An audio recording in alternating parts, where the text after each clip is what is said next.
오늘 알아볼 것은 대해커 시대의 종말입니다. PSN 사태로 개막된 대해커 시대는 점차 절정을 향해 달려가고 있고 그 태풍의 눈에는 악동 해커 집단 룰즈색이 있었습니다. 그들은 기업, 공영방송, FBI 등 많은 기관을 무차별적으로 공격했고 이후에는 미국 의회와 CIA를 노리기에 이르렀죠. 결과는 어땠을까요? 그리고 어나니머스와 손을 잡고 나서는 어떤 일이 벌어졌을까요? 자, 대해커 시대 시리즈의 마지막 편 대해커 시대는 어떻게 폐막했는지 오늘 저와 함께 알아보도록 하겠습니다.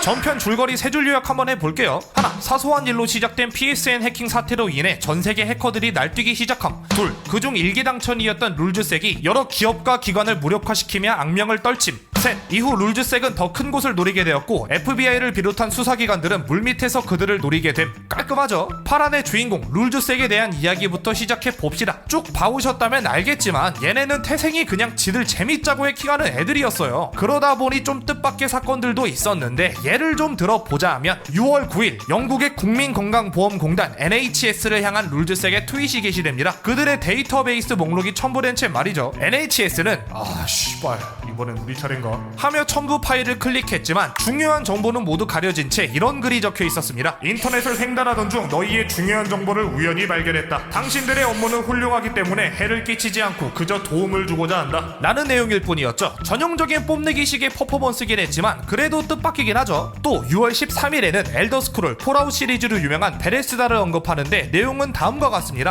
야, 너네 사이트 보안 개판이더라. 한 20만 개 정도는 우리가 발가락으로도 털겠더라고. 특히 보안이 약한 곳 알려줄 테니까 게임 만드는 데에 집중하라고. 왜 베레스다한테는 이렇게 관대했냐? 스카이림 출시가 늦어질까봐.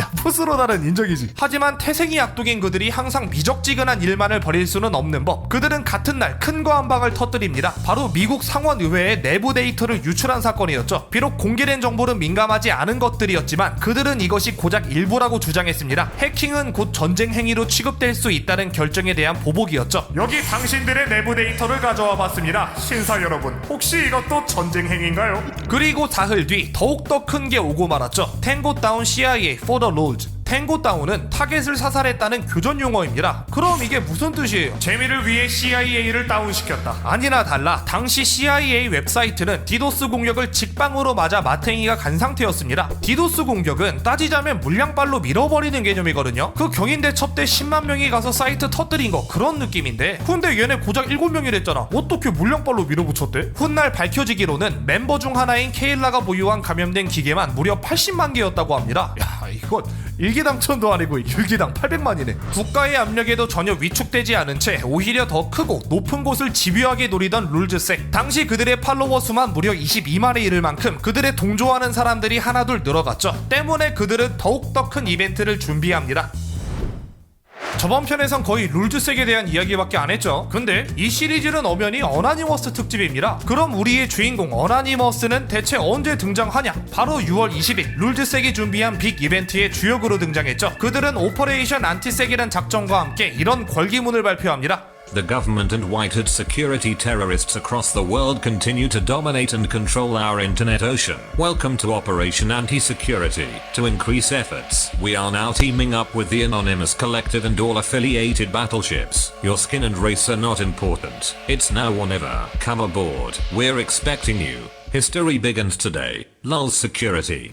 룰즈색과 어나니머스의 동맹선언과 함께 안티색 작전이 시작됩니다. 그와 동시에 영국의 중대조직범죄청 소카의 웹사이트가 단 몇 분 만에 함락되었고 그들은 이렇게 외쳤죠. 안티색의 이름으로 탱고 다운. 그리고 기선제압을 할 거면 초장에 세게 나가야 하는 법. 그들은 같은 날 힘이 남아 돈다는 것을 과시하기라도 하듯 중국의 정부 사이트마저 무력화시키기에 이릅니다. 곧이어 6월 23일 애리조나주의 공공안전부 AZDPS의 내부 문서 약 447MB가 유출되었고 또 안티색 작전에 자발적으로 참여한 자칭 룰즈색 브라질이란 단체는 정부 그리고 대통령의 웹사이트를 함락시킨 뒤 당시 대통령이었던 지우마 호세프와 상파울루의 시장이었던 질베르토 카삽의 개인정보를 유출합니다. 룰즈색과 어나니머스뿐만 아니라 각지의 해커들이 자발적으로 보안망을 뒤틀은 이 상황, 안티시큐리티, 보안에 적대한다는 그들의 작전이 제대로 먹혀 들어간 것이죠. 허나 룰즈색은 이어 다시 한번 충격적인 사실을 발표하게 되는데 보시다시피 룰즈색은 어마무시한 스케일로 판을 벌려놨습니다. FBI, CIA, 소카, 미 의회 등 손을 대면 안 되는 곳까지도 손을 뻗어내어 그들을 망가뜨렸죠. 과연 수사기관이 그들을 가만뒀을까요? 자, 6월 21일 안티색 작전 발표 후 하루 만에 이런 내용의 기사가 대서특필됩니다. 런던 경찰청이 룰즈색의 주모자를 체포하다. FBI와 영국 당국이 공조하여 일종의 미끼를 던졌고 그 결과 룰즈색의 리더가 미끼를 물어 그를 찾아내는 데에 성공했다는 기사였죠. 그동안 처맞기만 하다가 드디어 적중한 회심의 반격.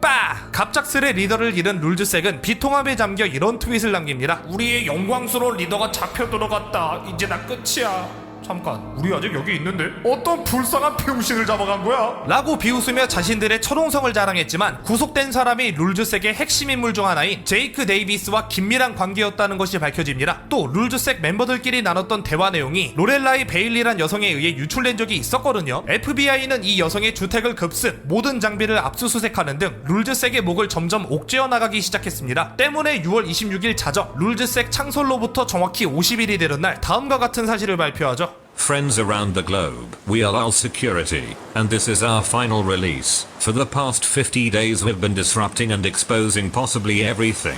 Just because we could. Behind the mask, behind the insanity and mayhem. We truly believe in the anti-sec movement. We hope, wish, even beg, that the movement manifests itself into a revolution that can continue on without us. Thank you for sailing with us. The breeze is fresh and the sun is setting. So now we head for the horizon. Lul Security, our crew of 6 wishes you a happy 2011. And a shout out to all of our battle fleet members and supporters across the globe. 다름 아닌 룰즈색의 해체 선언이었습니다. 그들은 계획된 은퇴라고 주장했지만 안티색 작전 발표 후 단 5일 만에 이렇게 퇴장하는 게 그리 자연스러운 행동은 아니었겠죠. 어쨌든 은퇴와 동시에 그들이 가지고 있던 마지막 보따리를 풀어냈는데 그 안에는 AT&T, 소니, 비아컴, 디즈니, EMI, MBC 유니버셜, IBM, 애플, 나토 등 엄청난 분량의 데이터가 축적돼 있었습니다. 화려했던 데뷔에 걸맞는 은퇴 선언이라고도 할 수 있을 것 같은데, 자, 룰즈색은 떠나갔지만 그들은 이런 말을 남기고 떠나갔죠. 우리가 없어도 안티색 운동은 계속되어야 한다. 그 뜻을 이어받으며 어나니머스와 여러 해커 그룹들은 안티색 작전을 이어나갑니다. 그리고 그것은 무려 반년 가까이 벌어지게 될 이번 이야기의 화려한 피날레였죠. 죄송하지만 한 번 더 끊어가야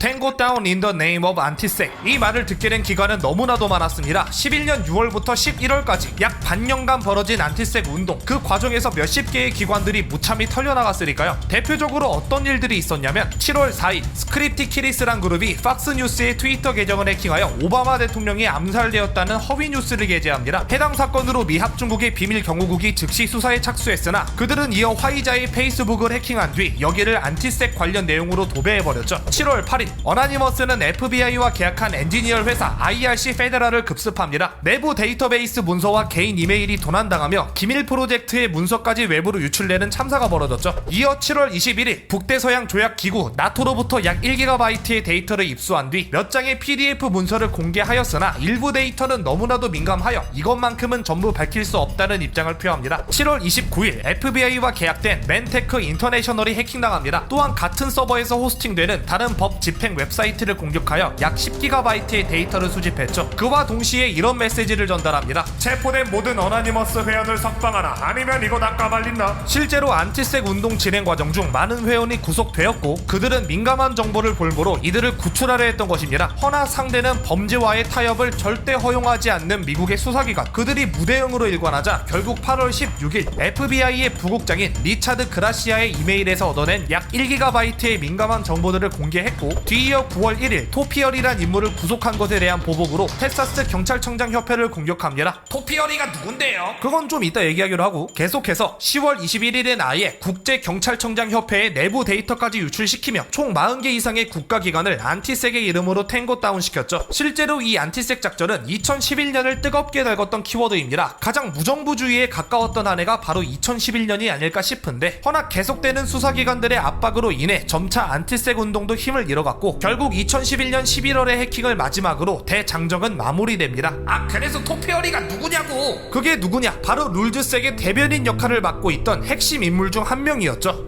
근데 구속된 거예요? 얘뿐만 아니라 줄줄이 다 잡혀 들어갔습니다. 이게 잡힌 과정도 사실 반전의 연속인데 그런 생각 안 해보셨나요? FBI도 잡지 못한 룰즈색인데 제가 어떻게 이들의 이름을 줄줄이 꿰고 있는지. 당연히 룰즈색 전원이 이미 구속되어 전말이 밝혀졌기 때문입니다. 이번 시리즈를 쭉 보신 분들은 이상한 점을 하나 눈치챘을 텐데, 제가 룰즈색은 7명이라 했는데 룰즈색은 해체 선언 당시 우리 6명의 승무원들이라 했단 말이죠. 어떻게 된 거냐면 FBI가 속절없이 당하는 것으로만 보이던 6월 7일 룰즈색의 리더를 자처하던 세브란 인물은 이때 이미 구속당한 상태였습니다. 그러니까 최초로 FBI가 털렸던 6월 6일 그 바로 다음 날에 꼬리가 잡혔던 거예요. 말했죠. 물밑에서 은밀하게 그들을 노리고 있었다고. 구속된 세븐은 해킹 등 12건의 형사 혐의로 무려 124년의 징역형을 받을 위기에 직면합니다. 그야말로 인생은 실전이란 걸 제대로 깨달은 세븐. 그가 대꿀멍하고 있을 때 FBI는 달콤한 제안을 건네죠. 아이고, 그러니까 적당히 깝치셨어야지.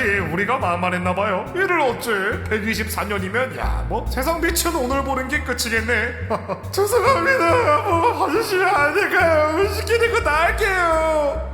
그래? 다 안 됐다. 그럼 룰즈생 놈들 정보 싹 다 풀어. 싹 다 풀어라. 다시 말해 스니치가 되면 살려주겠다는 거죠. 스니치, 자신의 안전을 위해 권력기관의 동료를 밀고 하는 행위. 이게 미국 쪽에선 굉장히 불명예스러운 행위로 여겨진다 하거든요. 아무리 그래도 그렇지, 동료를 팔아넘기라 하는 말을 얘가 저 새끼 제가 룰즈생 멤버예요. 띠용? 술술 불었습니다. 애초에 위에서 말한 런던 경찰청이 룰즈색의 주모자를 체포했다는 기사 있었잖아요. 그 사람도 세브가 흘린 정보로 잡은 겁니다. 주모자라고 발표한 건 아마 연막작전이었겠죠. 룰즈색은 그것도 모르고 비웃었던 겁니다. 소름인데. 세브의 내부 고발로 인해 그들의 정체가 점차 특정되었고, 이내 토피어리, 케일라, 티플로, 푼소스, 아나카오스, 팔라디오 총 7명의 멤버 전원이 소탕되었고, 그제서야 FBI는 승리를 선언했죠. 이후 그들은 각자 죗값을 치르게 되었고, 좀 흥미로운 이야기를 하자면 홀랑 동료를 팔고 FBI에 붙은 세븐은 해커들 사이에선 배신자로 낙인 찍혔지만 오히려 FBI 편에 붙어 3년 동안 나사, 미군, 언론사 등을 노린 공격 총 300개를 혈혈 단신으로 차단해내는 흡사 장판파의 장비와 같은 위험을 떨쳐보였죠. 실력 하나만큼은 진짜다 이거야. 덕분에 지금은 감형되어 사회로 나왔고, 이때의 기술을 살려 자기가 그토록 싫어하던 화이트 해커가 되었다고 합니다. 지금도 여전히 FBI와 종종 공조한다는 소식도 있고요. 야, 캐치미피켄 수편이 여기 있었네.